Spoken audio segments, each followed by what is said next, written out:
All is calm at American Dam, where the Rio Grande is divided between the United States and Mexico.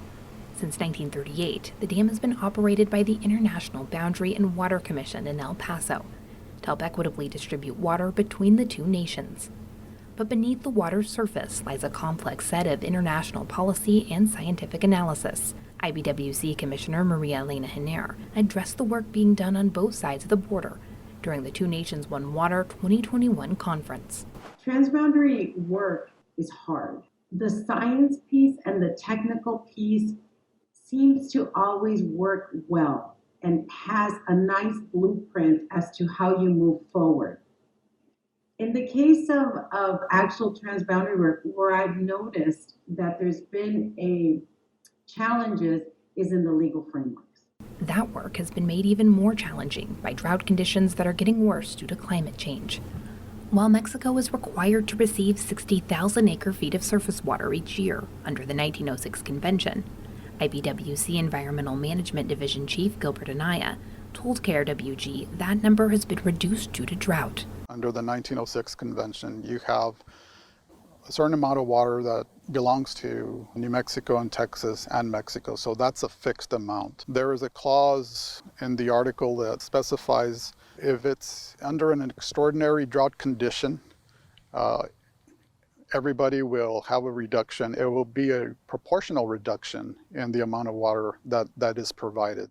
The amount of water delivered to Mexico has fluctuated in recent years. In 2019, the country received the full 60,000 acre-feet allocation. 2021, it was just one-fifth of that, about 12,000 acre-feet. And it's not just surface water that both nations rely on. Many communities depend solely on groundwater, as Sharon Megdale, the director of the Water Resources Research Center at the University of Arizona, describes. Groundwater is an extremely important source of water, in many cases, the only source of water for many communities along the border. And though these communities may be small, some large, when a water source is your only supply, it's an extremely important source and one that we want to see available to serve communities for generations to come. Josiah Hyman from the University of Texas at El Paso says that he's seen fresh groundwater resources decline, pointing to monitoring sites in the Las Cruces area as an example.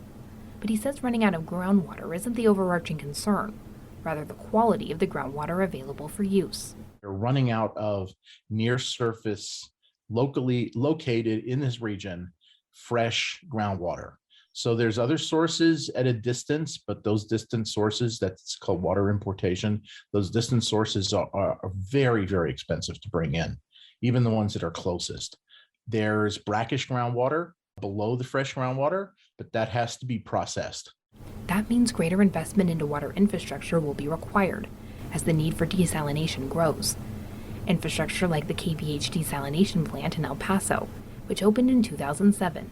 IBWC Environmental Management Division Chief Gilbert Anaya told KRWG that the approximately $91 million plant has helped to drastically improve the area's water portfolio. The desalination plant in El Paso, that is a project that it's a success story of using brackish groundwater, which is not anywhere near seawater levels of salinity, but it's water that was typically unusable for drinking or for agriculture without some level of treatment. So they actually improved their water portfolio by 27 million gallons a day of water that would have come from the river or from the freshwater portion of the groundwater supply.